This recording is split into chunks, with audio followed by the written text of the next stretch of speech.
And I don't know what noise that was, but anyway. So, yeah, for today we're going to go over the Zodiac signs, but before that, current time is pretty close enough to somebody's birthday, and you know who you are. No, I'm not going to sing happy birthday because I'm off tune, and you're probably going to want to put cotton in your ears or something to earplugs. Yeah, because you know my voice sounds like a shrieking banshee. There ain't cracks and shrieks, whatever. But anyway, so yeah, well, hopefully if you see this, happy birthday, you. Along with I remembered though, just can't tell you right now. But anyway, and I figure, well, you'll be getting something in the mail. And I figure I would throw my card stock for you. And yeah, love you to death. I really do. And yeah, you know I couldn't be where I'm at right now if you were in my life. So you mean a lot to me, and that's being serious, dude. Anyway, enough of the cheesy stuff. Still, it's true though. You do. So anyway, bub, here's how it's gonna go. You're gonna be getting 3 Dark Goddess cards. You'll be getting 3 of the Daemon Tarot. And the deck that I'm going to use for you is going to be the Heaven and Earth Tarot. I mean, I'd rather call it the Heaven or Hell Tarot because that sounds better, classier. That's just me. And then we'll see what the hiccup, and then one would come out. But anyway, we will see what comes out for you. Start with the dark goddesses first, and then we'll scooch you over to the tarot. Then after that, if you're good, if you want to stay around for the zodiac signs, you can. If not, well, okay. So anyway, just drop the deck. That would have been lovely to have on camera. So essentially how this works for having them be pulled. First 2? Okay, fine. Pretty much it goes like this. The first goddess that came out is the one that's in power, meaning that this one currently is pretty much having the most influence, or like the qualities, or essentially this goddess's energy and what she represents is like pretty much in the big swing in the current moment. The second one that came out is the one that you must seek out or pretty much get guidance from, or just her epic and story is what you have to pretty much take into account and then kind of act it out? Not really act it out, but kind of like take the moral or like the representation about her and what she's representing and pretty much implement it. And then the last one that came out, that's the one you mustn't forget. In other words, it's the one saying, why are you still doing this? I thought you knew this. Just to, add some humor to it. But anyway, Goddess in Power. Penslayer. For guilt. Yeah, the word is underneath. Guilt, Penslayer. You must seek out Scotty. Atonement. You mustn't forget.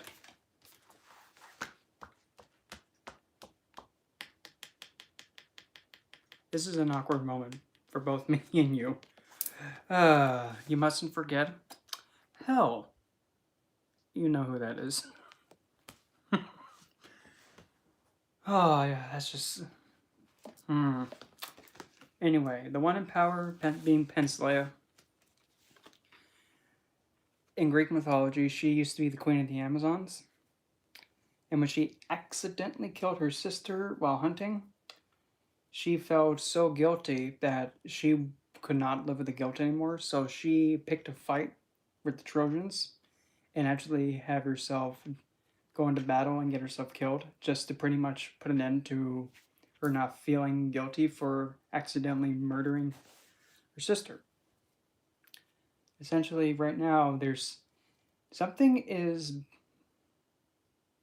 could be something, or if there is anything that's making you feel like, I can't believe I did this. Why did I do this? I can't get over this.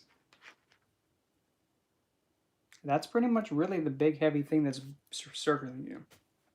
And no, don't think that it's calling you out. No, it's trying to help you come to an understanding what's going on, so that way you can take it and see it for how it is, understand it, and then move forward to get past it. Because believe it or not, I thought this was, oh well. Hey Anastasia, I'm doing a reading for somebody special. I'm gonna, hopefully he can see this after it's done, but Pennsleia. Sometimes things, like you said, people make mistakes. And the thing is, like I've said to you before, you're always forgiven. But if you come towards me and tell me, because believe me, like I've told you thousands of times, same thing again. 99.99% of the time, if you just tell me what's going on, what happened, I'm going to be more concerned about making sure you're okay and everything is right, but putting you first. As long as I know if I'm coming home, and if you tell me, babe, yeah, some guy broke in and I kind of killed him, just so that way you know he's on the ground dead. Okay, don't worry. When I get home, we'll figure this thing out. Because the last thing I want to do is come home and be like, why is there a dead guy in the house? What happened? As long as I know what's going on, not be thinking, how did this happen?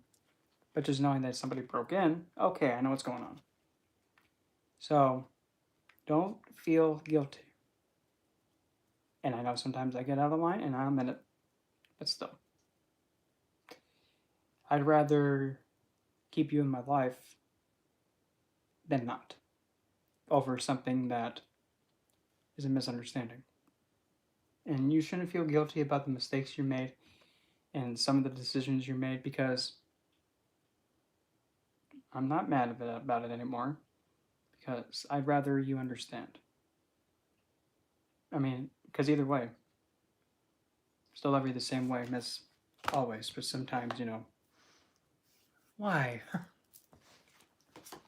You must seek out skod for atonement. Okay, well, let's put it this way. In Norse mythology, Skod originally was a frost giant, and her father was killed by the Asgardians, or pretty much the divines from the Norse belief system, the ones that lived in Asgard. After when she found out that they were the ones who killed him, she marched all the way up to Valhalla.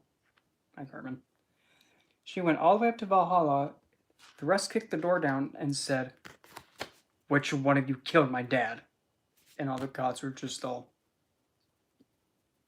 crap, what are we going to do? What are we going to do?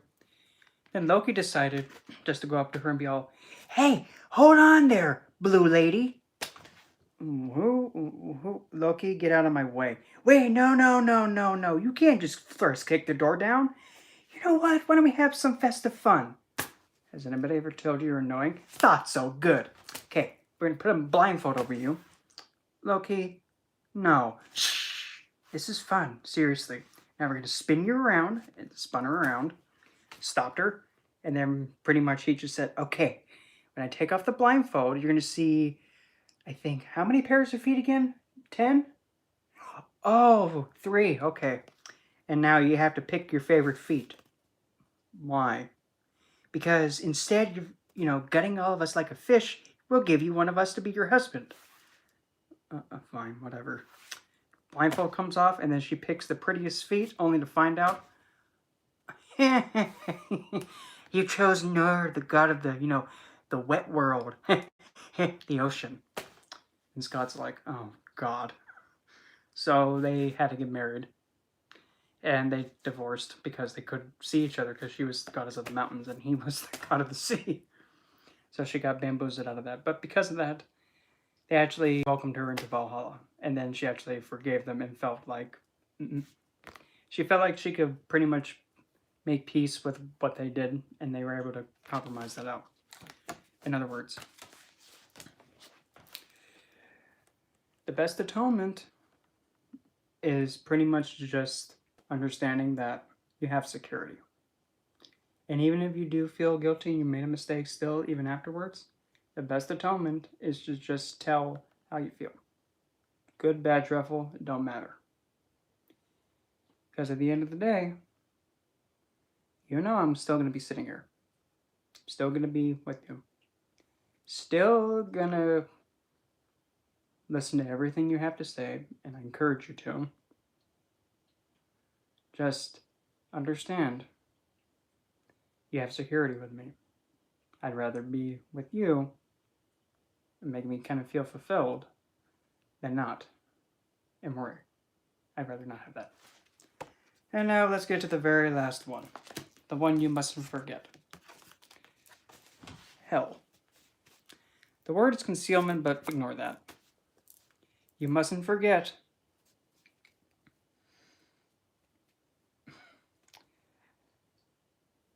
I'm not new here.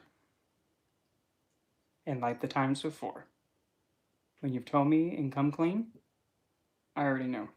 It's okay. I've already known. Don't worry.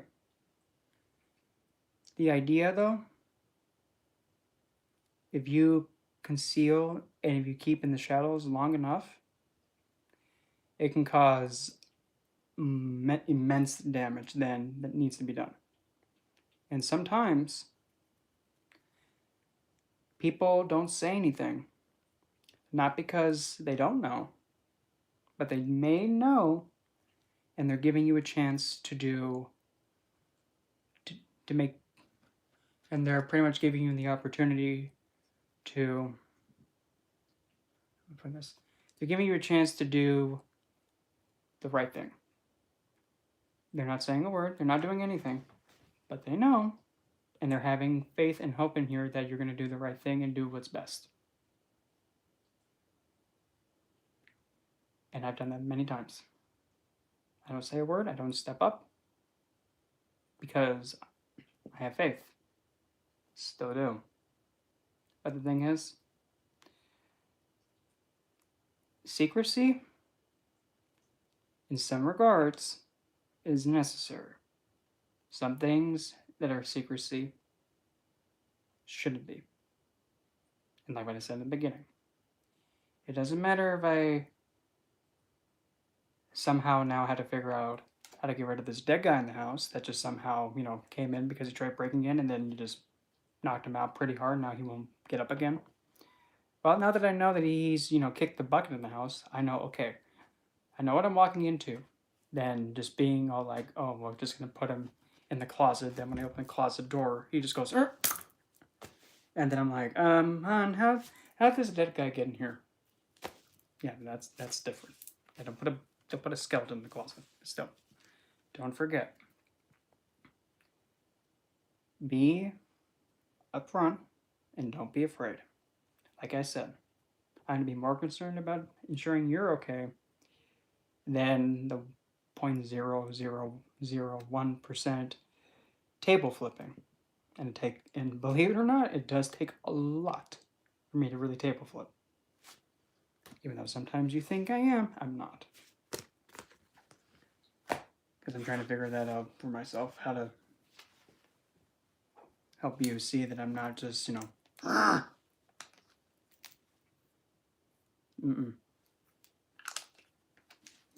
If you remember Palm Springs, You know, like that drunk twat head.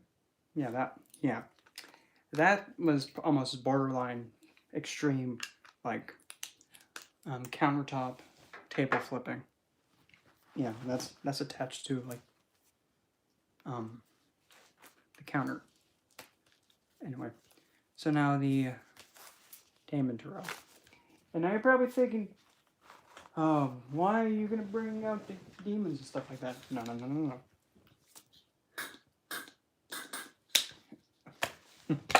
Even I don't even. Never mind. That was a bad joke. Anyway, it's just pretty much just a guidance system. And no, they're not gonna do anything to hurt you. So don't be stereotyping. In fact, I need to grab one card out of here already. Oh, okay. And it's actually Lucifer's card. You probably and don't be thinking like the devil. No. Lucifer's actually a deity of Venus, by the way, the shining star, the enlightened bringer, and the one that brings clarity. So yeah, he's gonna be just pulled out to kind of help get some like point blank clarity with all this. And I'm gonna pull another 3, and it's not gonna be with any specific position for him. Okay. I heard a shuffle, but okay. So now the 3 that came out for you.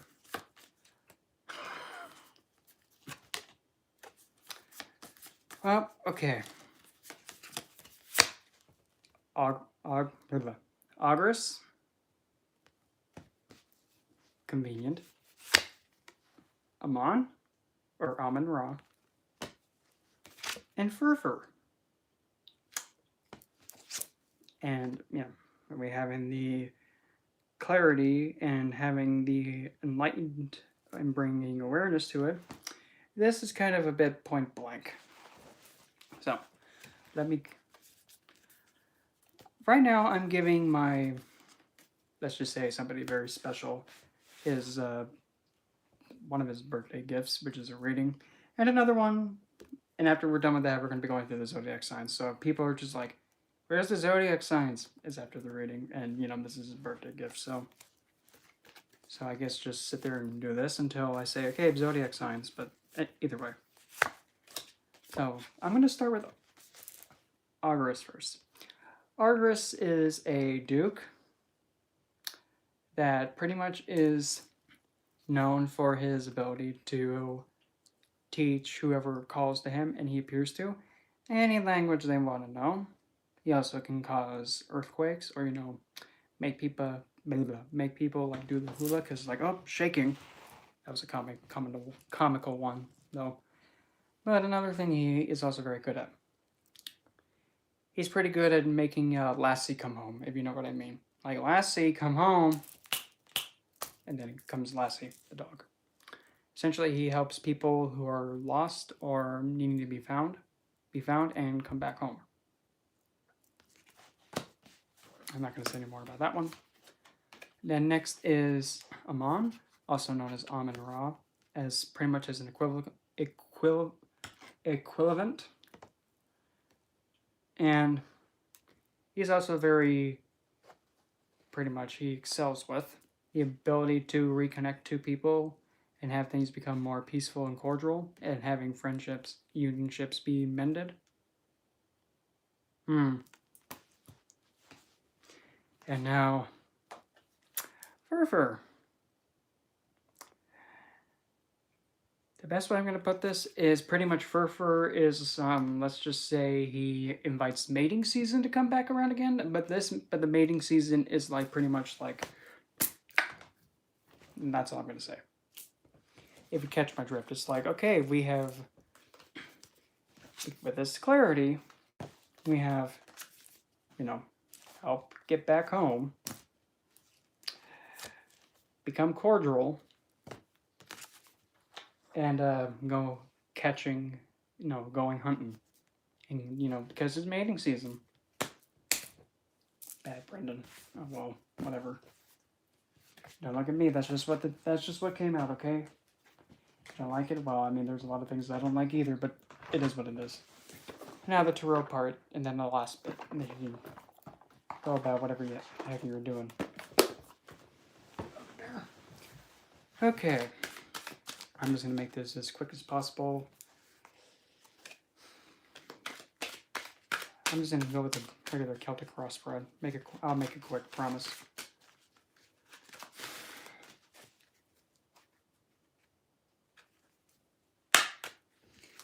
And pretty much for those who are just so happy to be here, well, thank you for giving me the watch time. And in the meantime, be like writing. You can be writing down or thinking like what kind of specific questions you have for the Zodiac. And as soon as I'm finished with this reading for, you know, I was going to say, I have screwed. Once I finish this reading with my honey bear for not on, what? No, still. Once I finish with this, and then I'll just say, okay, that's the end of the reading, and then we can go from there, but still. Just get the idea. Okay, current position.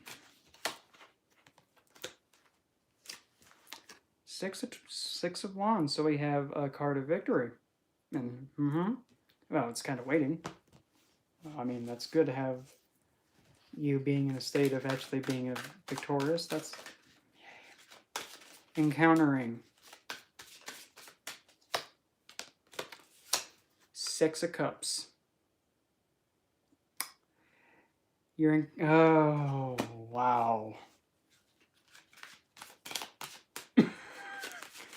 And that's 2 sixes in a row, okay? Foundation or the cause of all this. 2 of Cups. This has gotten pretty cheesy. What's behind you or backing you up? 5 of Swords.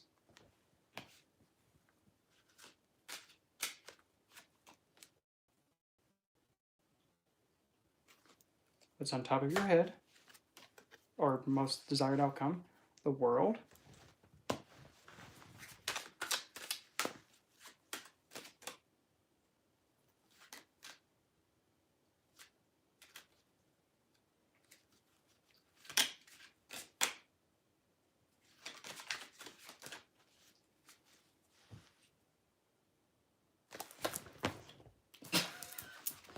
Coming right for your face. The Lovers.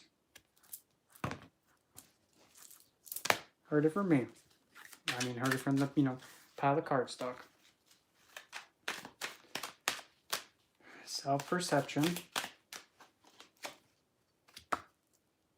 Page of Wands. Princess of Wands. Let me just scooch this over. Then we'll go read it all. Outside perception, in other words, pretty much how those outside of you, like other people, or, sees you. 9 of Wands.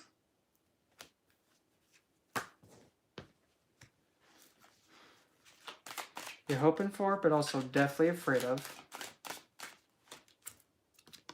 9 of Swords.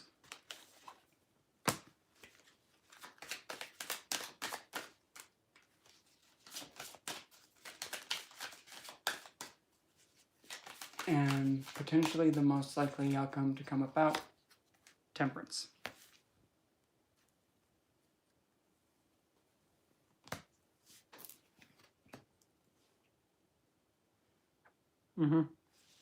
I noticed that too, and besides,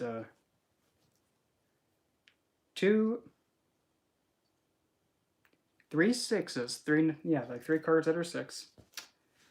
2 that are 9.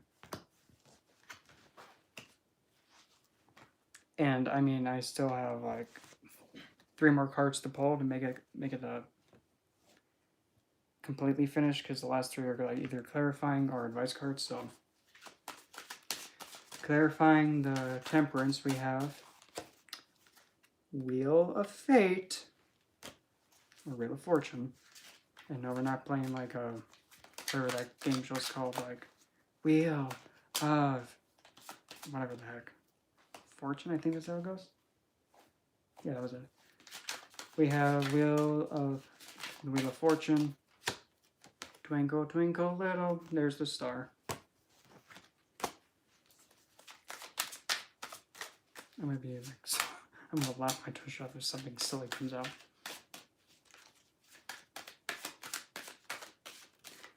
There's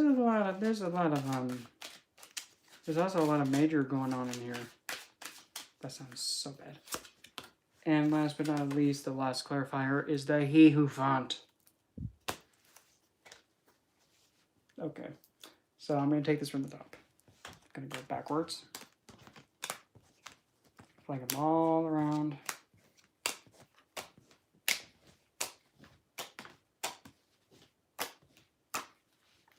Okay, let's take this from point 1. Okay, current position. So in the current standing at the time doing this reading, you're in a situation where you feel like you're victorious, you have accomplished something, and you're triumphant. Okay, sweet. Majestic. And also, funny enough, in your Vedic astrology chart, you have a Jupiter in Leo. And funny enough, this is also a card of Jupiter in Leo, so, Current standing, you're encountering the Six of Cups, which is a nostalgic past love, meaning that you're either are going to be encountering again, or you're being crossed, or you're challenged by a love interest that pretty much brings a lot of nostalgic, beautiful memories, and you're remembering a connection that was very positive and very uplifting and very loving and supportive. And you're being crossed and challenged to go and interact with it. The cause of all this is a pretty deep, significant love interest. And a love interest that is seen as an equal and very close, like very deep close emotionally, and someone that pretty much cares a lot about you. Behind you is the Five of Swords, and funny enough, the planets for this card, Mars and Aries. Funny enough, you have that in your Vedic chart too, and funny enough, this is in your 7th house, by the way, just the Mars and Aquarius. This behind you is good, but backing you up, saying that because of how it is now, no. Don't have, because the Five of Swords is a card of mental conflict, and it's a verbal conflict. And it's a situation where nobody wins, not even the guy who's all smirky smirk. So if having that be behind you, a situation, or pretty much the idea of that, I won, well, not really, nobody really won that one. On top of your head, or what you're desiring to have come about, the world. Now the world is having something come to a close, so something new can begin. It's an ending, and thus becoming a new beginning. And it's also related to Saturn, and this card seems to be associated with Capricorn and Aquarius, which, funny enough, both in my Western chart, Aquarius, Vedic, Capricorn. Oh, and you know how I am about Saturn. He's like my biggest fandom, so. Okay. Obvious one. Coming right for your face. Lovers. Do I have to say any more? But it's going to be an equal one. And at least with this depiction,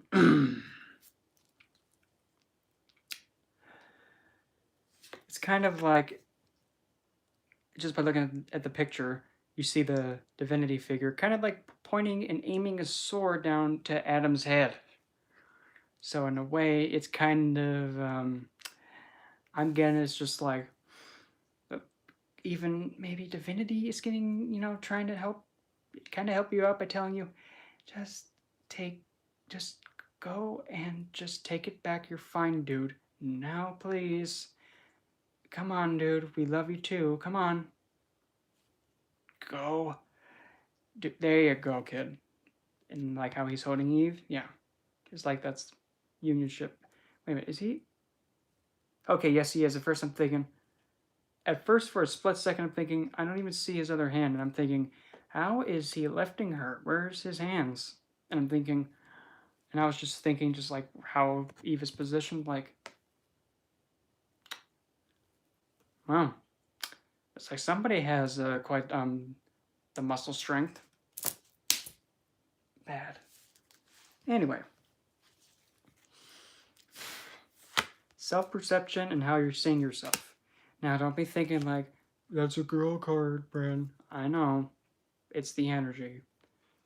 Princess of Twigs, Wands. I was about to say swords, but Princess of Wands. So, this is actually earth energy and fire energy, which is a conflict. But in this depiction, we have, I'm just going to go with it. We have a figure that kind of has a very Lilithian look on her face. And Lilithian, you know who Lilith is. No. And she's kind of in a state that's like, I need something.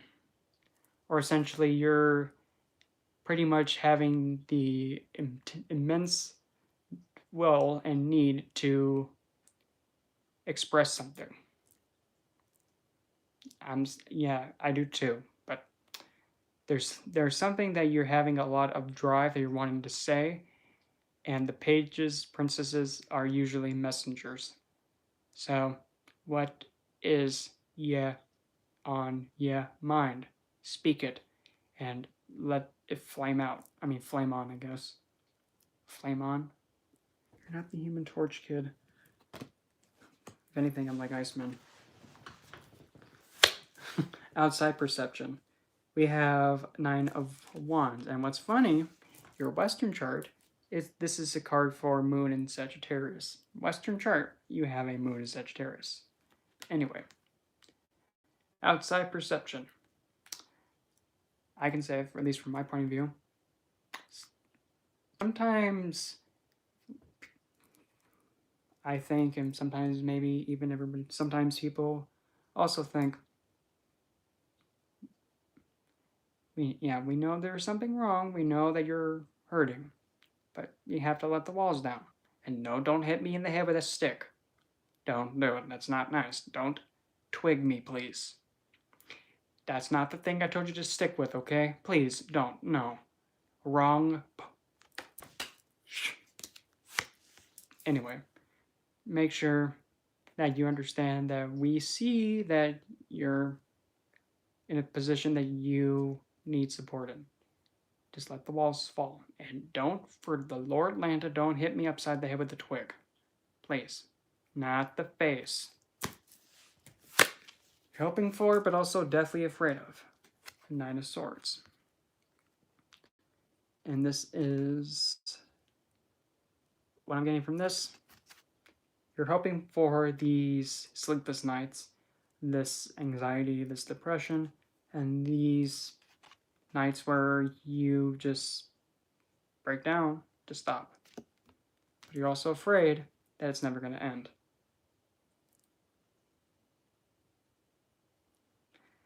Told you many times. And if you remember many years back when I told you, hey, it's time for you to start winning. You're going to start going up. You're going to start being successful. You're going to be going up. Only up. Not down. Only up.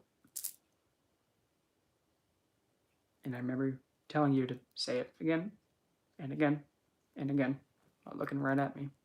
So, going up. Say it with me. Up. Yep, yep, yep. And you got better. Just like that. And remember, the outcome most likely to come about, Temperance, which pretty much I like to consider Temperance as like the Justice card, but with emotions. So what's the most likely to come about is we most definitely have a combination of 2 forces being merged together to create something new and better. Taking one state and then moving it to another. And that's kind of like, and that's the alchemical principle. Like the turning lead into gold thing that, you tell me about what that is, alchemy. Yeah, it's just like that. Taking lead from one state, moving it over to gold. And then the clarifying, or like pretty much adding more clarity to Temperance. Wheel of Fate, meaning that things are going to be moving and progressing forward, and it's pretty much like out of our hands. It's going to happen. Involving the star also is a wish card and also a restoration and healing.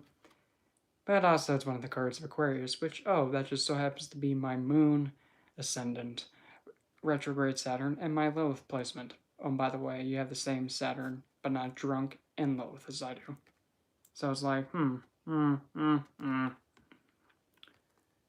So fate is going to be moving forward as is regarding a wish, and there's going to be healing. But also we have the he who font. In other words, pretty much, some people, there's a lot of belief that says this is a Tauresian card, but I kind of disagree. But anyway, it being a Taurus card, well, there's your sun.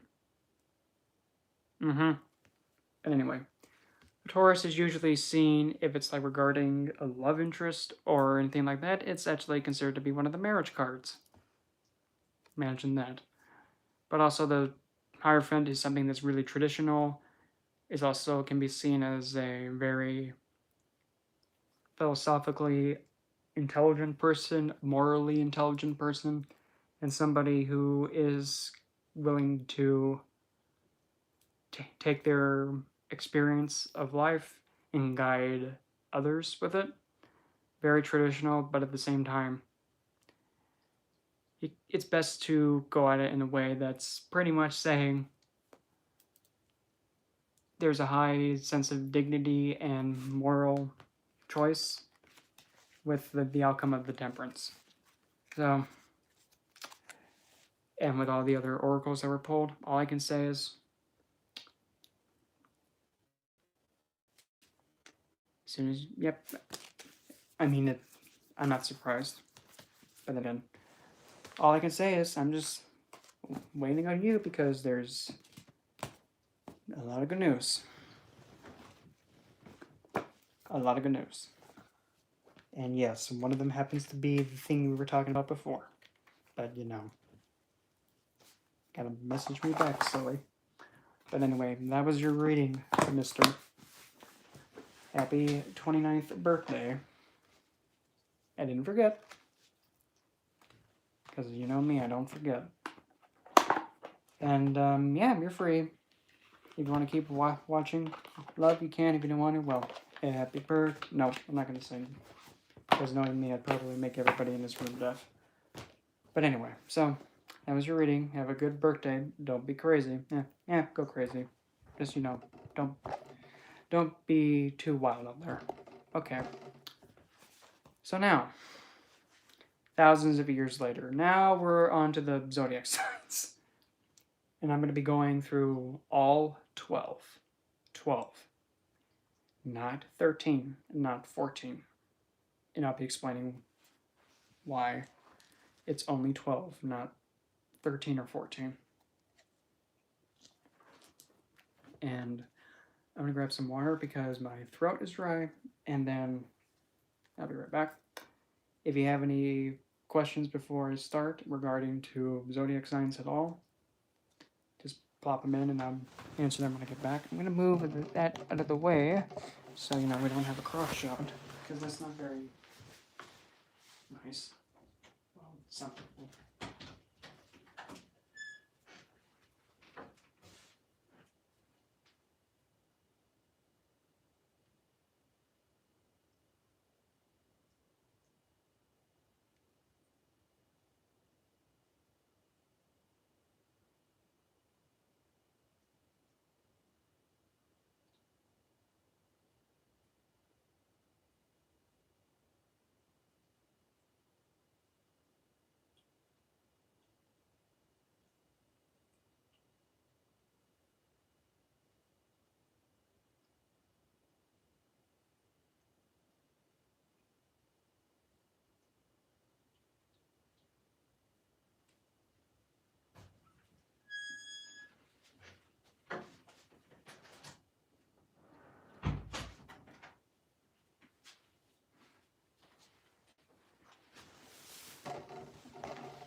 Mm-hmm.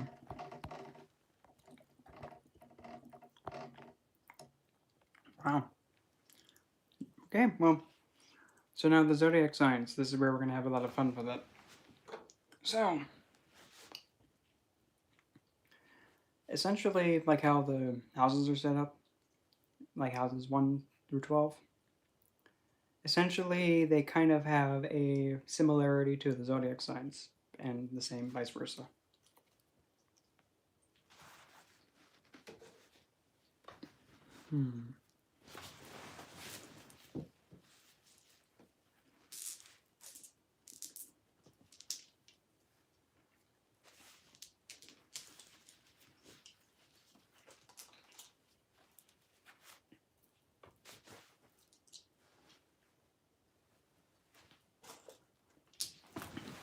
It's always right in front of my face. Oh. The way the zodiac signs work, essentially, when a planet goes through it, or is in a specific sign, the planet intakes the qualities of the zodiac sign into it, and then it expresses the sign through its lens. So for an example, say if you have Saturn in Aries. First, Saturn is pissed off in Aries. Why is that? You're telling an old geezer with a walking stick to pretty much sprint. And that doesn't work. Telling an old man with a walking stick with a bent over back to run, he's just going to respond, "How am I going to run? Do you not see this stick? I'm about to hit you in the nuts with it because you're so stupid. I'm not going to run." Then yeah, because Aries is a sign that's all about taking initiative, physical action, youthful. Saturn is an old man, slow, patient, takes his time, and he can't run that. He can't move that fast. And if he moves too fast, he's gonna fall and break his hip. Literally. But the qualities of Saturn: organization, structure, discipline, rebellion, rebellious nature, occult, slowing things down, patience, and critiquing, and karmic backlash. When you have now Saturn all about that, being hit with Aries initiative, essentially now discipline becomes impulsive. So pretty much if somebody does something wrong, Saturn can be very like, you did something wrong. But how are we supposed to know it was wrong when actually in reality it was right? From one perspective, the need to discipline somebody is like hit first, then ask the questions. Like shoot first, then ask questions. Yeah, that's what kind of like describes the Saturn in Aries. But starting off, Aries is the first sign, obviously. First 7 years of somebody's life. It represents pretty much the brain and the head. It's a sign that's very initiative, the natural first house, based on a natural zodiac sign lineup. It's a sign of taking initiative, being physically active. Pretty much the ages from infancy to 7, the first 7 years, and is the most childlike and the most active in terms of youthfulness and taking action. It's the most on the move, if that makes sense. And it's also kind of a little bit selfish and pretty much prioritizing the self. And let's just say it's the sign that goes and says, "Is your name Dorcha?" I hope I said that right. Essentially, Aries is like, "I want that. I'm going to take it." Wow, when you're pretty much growing up as a child, you can't just walk up to somebody's, diamond ring and go, "I want that, mine." "Child, where are you going with that ring?" "Oh, he just flushed it down the toilet." Yeah. But also, depending on what planet is in the sign of Aries, can actually show what part of somebody's life is pretty much being influenced the most by Aries. Scooching over the Taurus. Cat in a box? And I have never seen that emoji before. Cat in a box. I like it. It's like, human, this is my fort. Human, you're not going to take this fort. Don't make me call in the reinforcements. Trust me, you don't want me to call the cat claws. Don't make me do it. Yeah, that was just a random tangent. Next up is in Taurus, which is the natural second house, which is the sign that rules your face, your sight. It rules your sight, scent, taste, hearing, and your feeling. It's also your tone of voice. Not the words that come out, the tone of the voice. Because you can be very loud and saying, like, you can be speaking really loud, but the words you're using are very highly intelligent.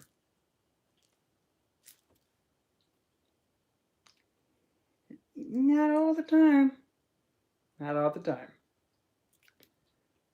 Not all the time. There's a few times where he lightens up a little bit, depending on the sign placement. But Taurus, so sign in Taurus is all about pretty much your 3D physical experience, pretty much your sense of like enjoying your senses.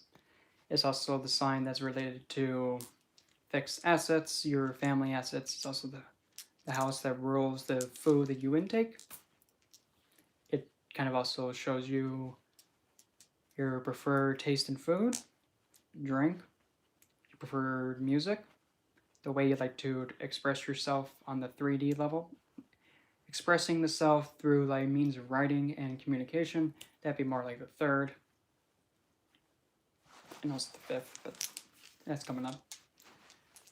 And Taurus, a lot of people say, but they're stubborn. Well, not really, they're fixed, meaning that they're kind of set in their ways, and they're like, I'm comfortable. You ain't moving me, kid. And they're actually, if you want to actually have a really nice time out, get your Taurus. They know how to, they know how to give you the best enjoyment of your senses. That's nasty. Now Gemini, natural third house. The sign that is, a lot of people are going to say, like the sign that's the twins? We're not going to be going that direction, no. It's actually the sign pretty much depicted as, one side you have a man pointing this way, and then on the other side it's a woman pointing the other. And they're pretty much pointing and they're connecting to each other like that at the fingertip. Ultimately, it's a sign of having connection. What do you need to have in order to have connection? Communicate. Being able to speak. Being able to share and express ideas. That's Gemini. But also Gemini is also, of all the signs, the most adaptive, meaning that they can connect real quick, and then they can pretty much connect and they learn, and they're able to adapt very quickly.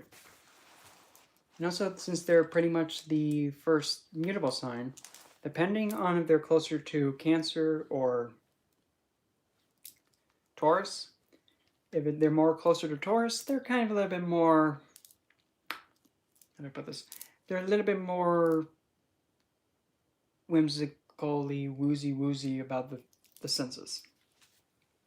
And they kind of like to communicate in more of a, how do I put that? In a more sensual, lavish way, and they like to connect more on those topics.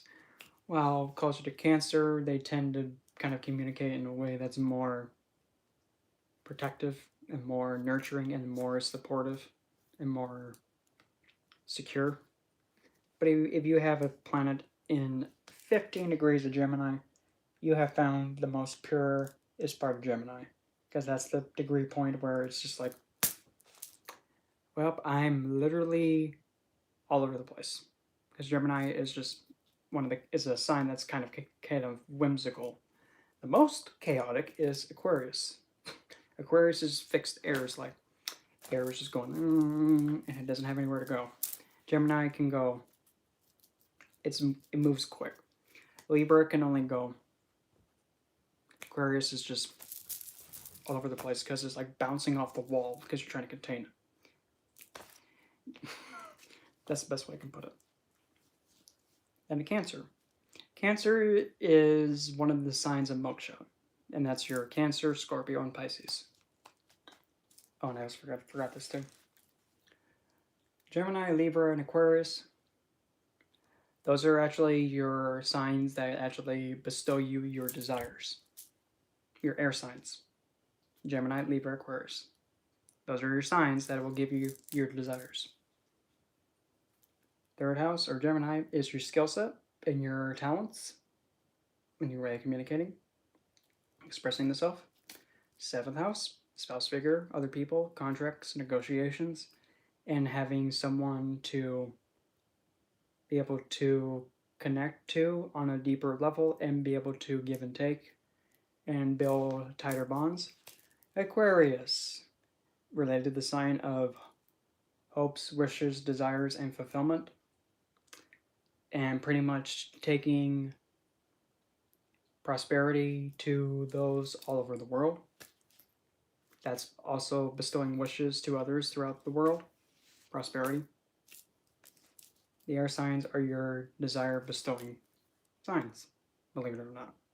People are thinking, how is an Aquarius going to give me my wishes? I don't even understand them, and that's the point. You're supposed to try and figure it. You're supposed to just nod your head and go with it.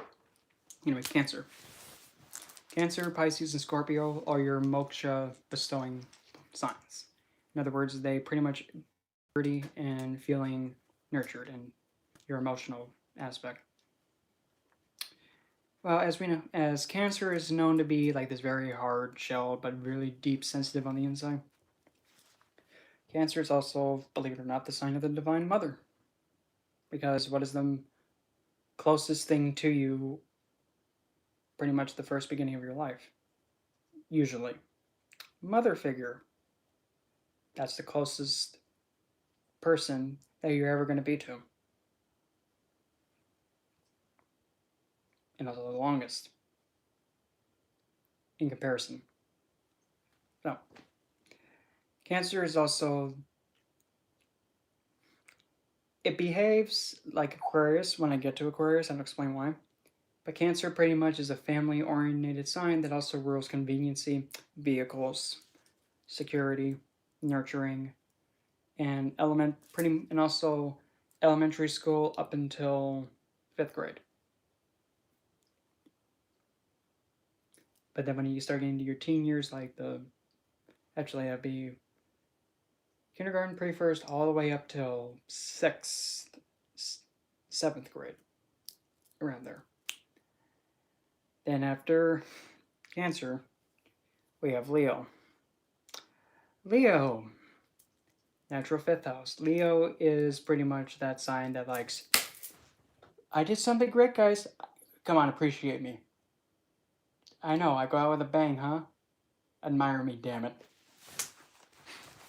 But really the good thing about Leo, though, they are the ones that actually have the dominion over the aspect of self-expression, creativity, also playwright, and romance. Like dating-ish romance. Not really like the kind that's like the 7th house, which is like a unionship and all that. But also, Leo in the 5th house, they kind of rule the parts of life, which is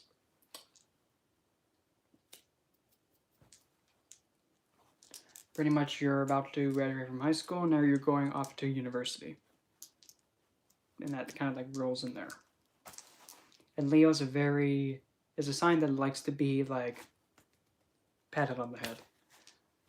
So like if you have somebody who has a Leo moon, and you know about that, one of the best ways to make them feel full and secure is just metaphorically, not literally tap them on the head. Like, good Leo moon. giving them the recognition for doing a good job with something, or sharing how appreciative you are of them. That's another great way to bring them stability. If they do something really good and they really put in their effort and they want you to take a notice of it, if you don't, if you're just all so, ooh, you did it, okay, that's gonna make them so depressed. I'm dead serious. My mother has a Leo moon. Mm-hmm. And what's funny, my mother is an Aquarius. I have an Aquarius moon, ascendant, retrograde Saturn, and Lilith. She's an Aquarius sun.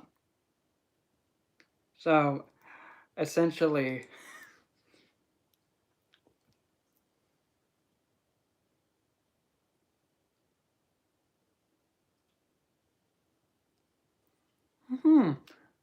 unplanned and not even planned at all. But also, I'm thinking about it. Leo also is where you can also see a lot of your crap, what's that called? What is that called? In high school? What is that called? Crap. How come I can't think of this? Is where, you know, you have a group of kids playing instruments, like band and marching band and color guard. That's also Leo.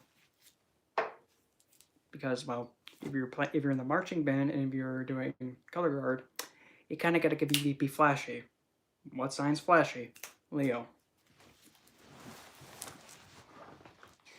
As well, Leo is also the sign that's about gambling.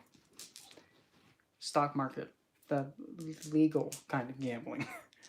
But real gambling, that's Scorpio. Because you have no idea what's going to come out of it. And now, Virgo, natural 6th house. And now this is probably going to make people be all like, really? Yeah. Virgo is the sign that's about combating ailments, impurities, and purifying and restorating. It's also a sign that absolutely has to perfect stuff and needs to have things being on its A game. It's also the sign of the Virgin, and the way that it's depicted is a woman pretty much stepping foot onto dry land off of a boat. One hand she has Ayurvedic medicine, and the other she has, I think, either wheat or maize or pretty much and food in the other. And she's stepping onto the shore to go towards to help people. It's a sign of service, and it's a sign of like intense, detail, critical analyzation. So you can also see somebody in this field be something like a forensic scientist, mathematician, like a person who does calculus, a lawyer, editor, newspaper editor, book editor, English teacher, a sergeant, because in order for you to have control over your men in your unit, you got to be very nitpicky and, you know, criticize every little whoopsie and demand it be fixed and never happen again. Or they're going to be cleaning the bathroom stalls in their underwear with a toothbrush if they make that mistake again.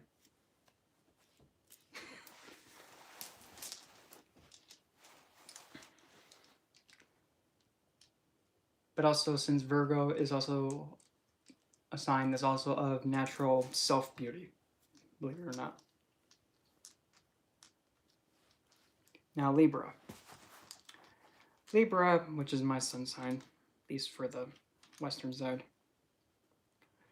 Libra is, well, obviously, it's the only object that does not make you an object. I'm not an object, okay? Stuff. It's a sign that actually rules the marketplace. It also rules like the roads outside, like where cars drive on. Libra rules that. How does that have to do anything with Libra? Many moons ago, where were most of the marketplace and the negotiations happening? On the road. Many moons ago. like on the pathway, merchants on the street, that's Libra. Libra is it's not indecisive. It's not that it's indecisive. It's just that it takes too much consideration of everything else. And also Libra is a sign that it pretty much gives up itself to support others, and it can neglect itself.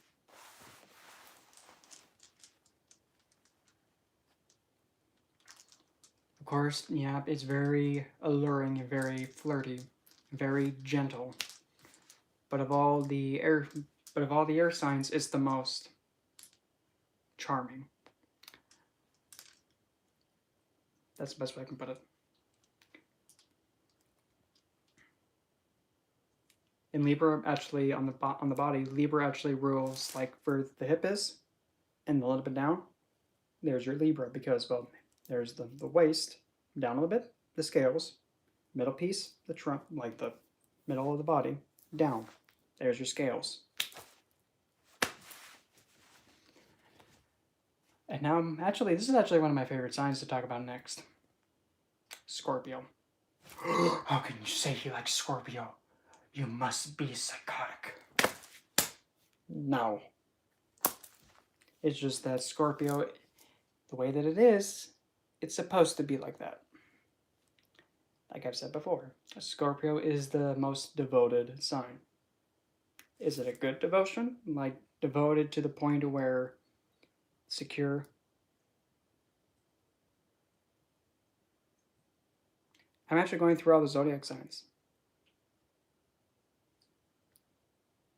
Like how they are, as a natural energy. But if we want to go through like all the planets through each signs, well, I guess that'll be the first or the next thing tomorrow.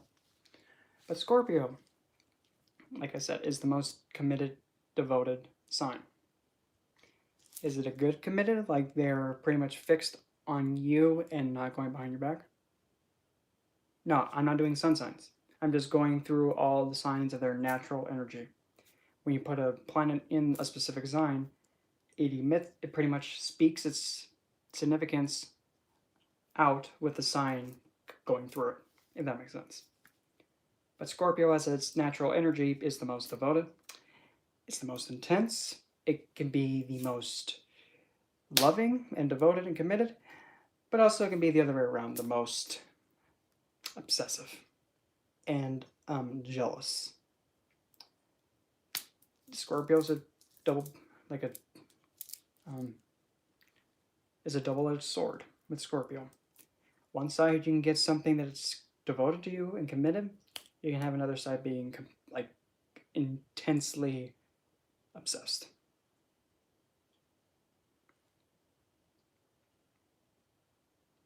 Yeah. And somebody's birthday too, if you saw the title. Which I didn't forget. Scorpio is the natural 8th house, which also on the body it rules the yeah, we get the idea. But also the natural 8th house of Scorpio is one of the karmic signs. The other one is Aquarius. Meaning that with Scorpio, its karmic is the kind that someone comes into and they have to take the face with. Aquarius is where it's the other way around.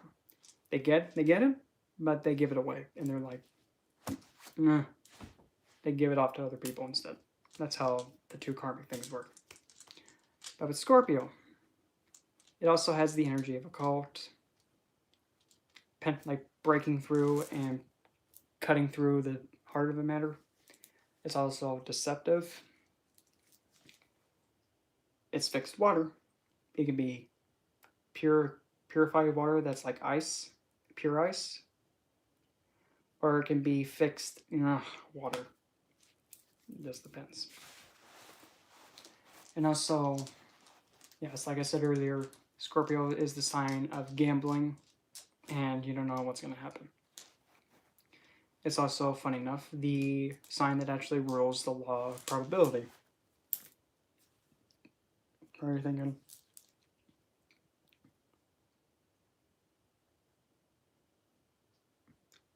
Well, funny enough, Libra is the most unbalanced sign. Because with Libra, it's so unbalanced that it's trying to make itself balanced, but it can't ever get that perfect, even balance ever because it just gets so about it being perfect because it can't comprehend how to critique it properly because the sign behind, like if you have Libra, Libra loses the qualities of Virgo because it's behind it. So Libra can't comprehend how to critique it to fix it, to make it perfectly balanced. It needs Virgo to help with that. If that makes sense. Now Scorpio. Scorpio also rules the law of probability, which is a law or calculation that shows that anything literally can happen. There's a 0.00000000012% chance that out of nowhere, sun, that would be, well, if usually by pop culture, usually it's the sun sign, yes. But depending on what planet's in there, that planet as pretty much affects that personality point. So like, put it this way. If you have a sun in Libra, the father may take on the qualities of the sun. No, like the father will take on qualities of Libra. The sun's pissed off in Libra because the king is being forced to negotiate.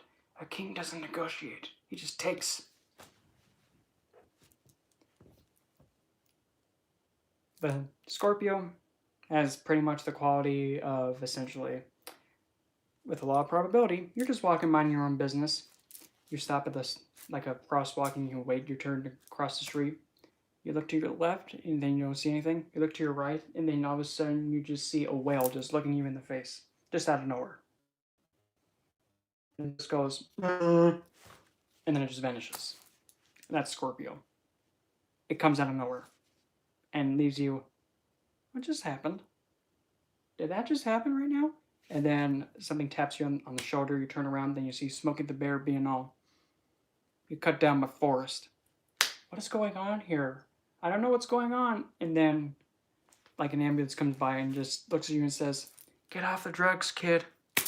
And then drives away. And you're thinking, what's going on here? Everything's so random. That's Scorpio. Things coming out of left field, and you're like, what in the world? Everything's so sudden, and things coming out of left field, and then an anvil falls on your head. That's Scorpio. They just come out of nowhere. Sudden events. Unprepared. There's also a sign about transformation, and also a sign that's also about death. Occult. Gemstones, crystals, secrecy, deception, assassinations. But as well, if you have Saturn in Scorpio, or he's looking at the 8th house in some way, you can actually see someone being able to cheat death. Like by nature. Something that should have killed him, not even a scratch. Death? Nah. They cheated. And I've seen it many times. Now scooching over to Sagittarius. Sagittarius, essentially, it's the sign about the alchemist, higher philosophy, higher education, postgrad education. That's your doctrine, master's, PhD. It essentially is long distance travel and traditional texts and historical preservation of tradition. It's also the sign of the teacher, the guru, the wise man, teaching of the father. And it's also doing sacred rites. Now, sacred rites are different from a cult. Rites are handed down by a tradition. A cult means don't have to be traditional. And it's also the sign closest somewhat to divinity. It is also, let's see, it's fire that pretty much can be mutable. So if it's closer to Scorpio, it can kind of incorporate the darker side of the belief system. But if it's closer to Capricorn, it's taking the belief system and morality and putting it into the workforce. Now Capricorn, here's the good thing about Capricorn. Capricorn is actually the most supreme sign. You're probably thinking, how is a sea goat the most supreme?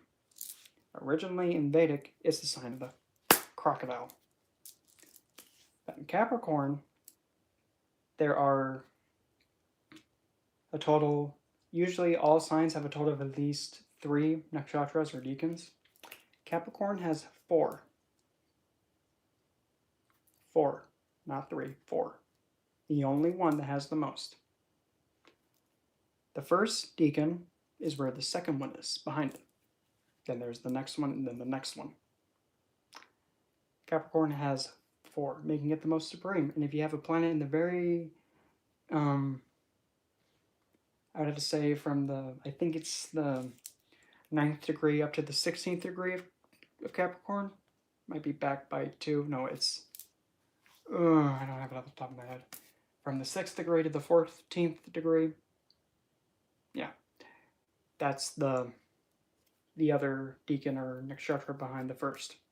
If you have a planet in the 6th to 14th degree, that planet is, how do I put this? Essentially, that planet becomes like, I've already won. Nope, I'm victorious. Nope. So it's pretty potent and is very confident in that placement. But anyway, now Capricorn. Capricorn is the sign of order, structure, discipline, intimidation, fear, anxiety, professionalism. It's also your titles, your standing in society, and how you pretty much grow your title and you pretty much work in terms of service to society and how you stand in the views of others. Because the original 10th house in Capricorn originally is supposed to be exactly above your head, and that's the 10th house, like directly above you, where everybody can see. In Capricorn is a sign that's all about also work ethic, being punctual, being traditional, and pretty much maintaining what's been passed down by generation. So you can see somebody with a Capricorn, like heavy chart in like planets that have about profession. You can definitely see somebody be someone who's like an antique, like somebody who sells antiques, restores antiques, maintain antiques. And if you have Mars aspecting or affecting with Saturn, and there's a connection to Capricorn, you can actually see somebody who works with like older automobiles, like a 1930 automobile, maintaining them and pretty much restoring them. You can actually see an auto mechanic preserving the vehicles from the older generations with that kind of an influence aspect position. Then Aquarius. The most, what in the world is this thing? Aquarius is, like I've said, it is the most chaotic sign. You have no idea what it's going to do. And when you try to go with it, it rebels against you and it pushes you back. Because it's a sign that's all about uniqueness, doing what you want, doing what you please, and bringing connection to everybody, but also is a very, how do you put it? It's a very libertarian sign, meaning that it pretty much, if you need a sign to go out there and get into people's faces and tell them about how horrible they are for doing this to like a certain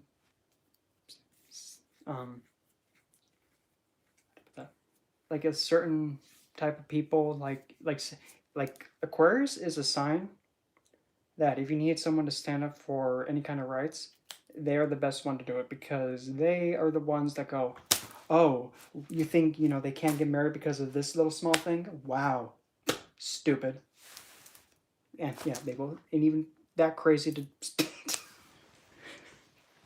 like, it's so unpredictable because the air is just all over the place. And Aquarius is also, because it's also depicted in many ways. Aquarius is also bringing the intelligence and the spirituality, because it's the water bearer.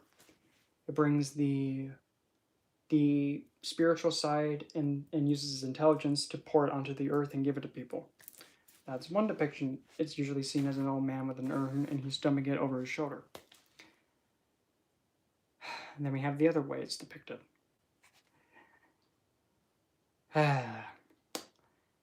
We have a maiden with an urn full of water, and she's actually dancing with the urn.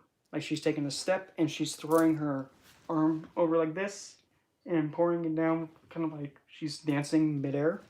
Like she's doing a jump twirl and then she's dumping the water out. There's that part of it being chaotic and like all over the place and whimsical and unpredictable.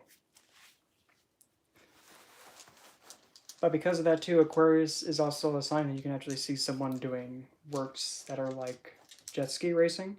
Because like with the second depiction that I said about Aquarius, a woman dancing with water, jet skiing requires exercise with water, and you're performing with water.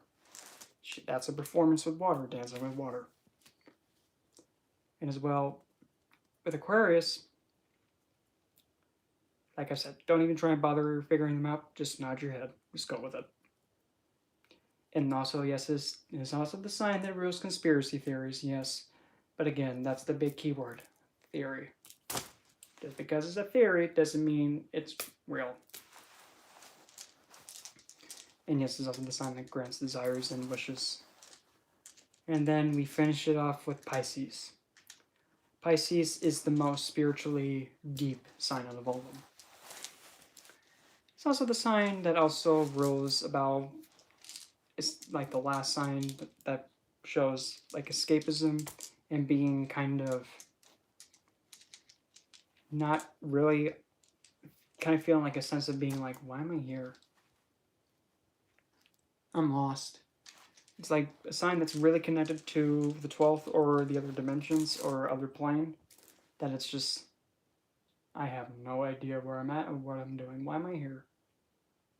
Where am I again? Crap, I miss Albuquerque again. It just feels lost. And also Pisces, believe it or not, is a sign of intoxication. Not intoxicated, not just that one, but intoxicated by like having contact with divinity. Because usually when you have contact with divinity, you're like,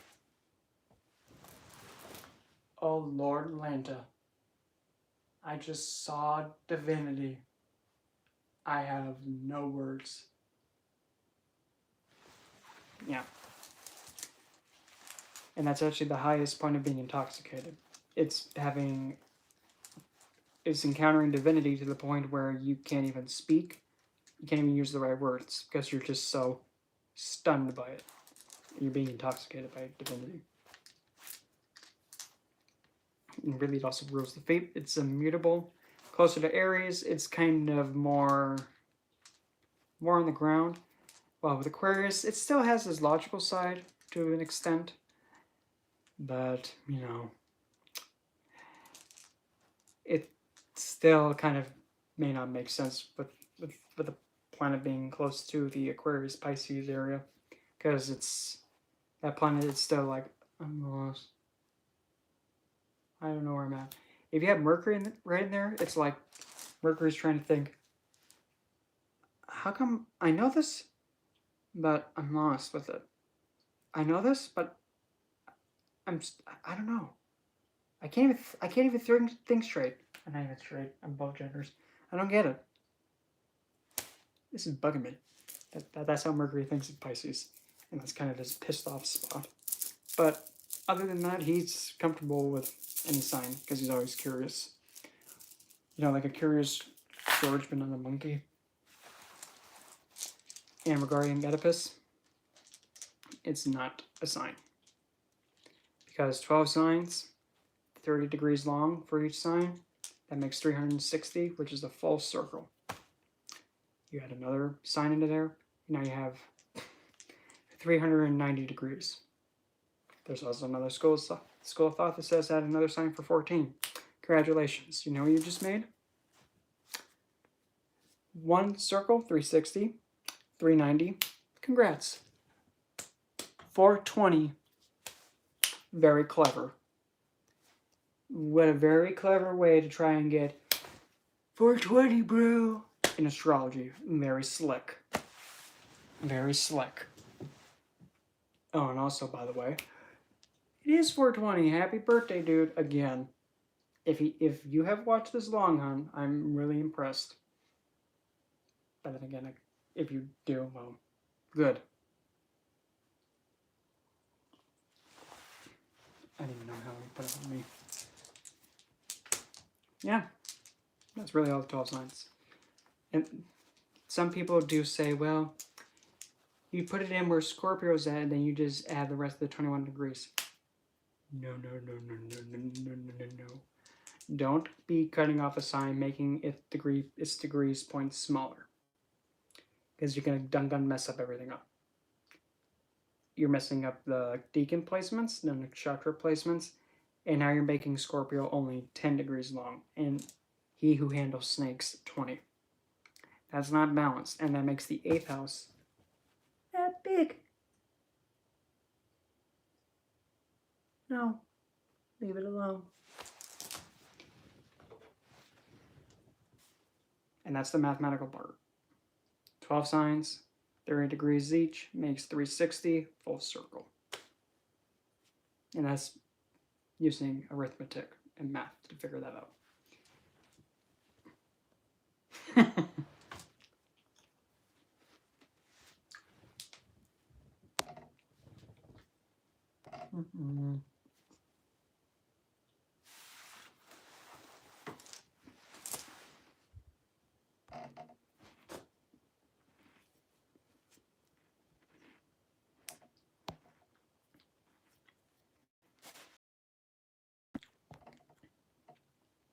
Don't know why my phone just froze.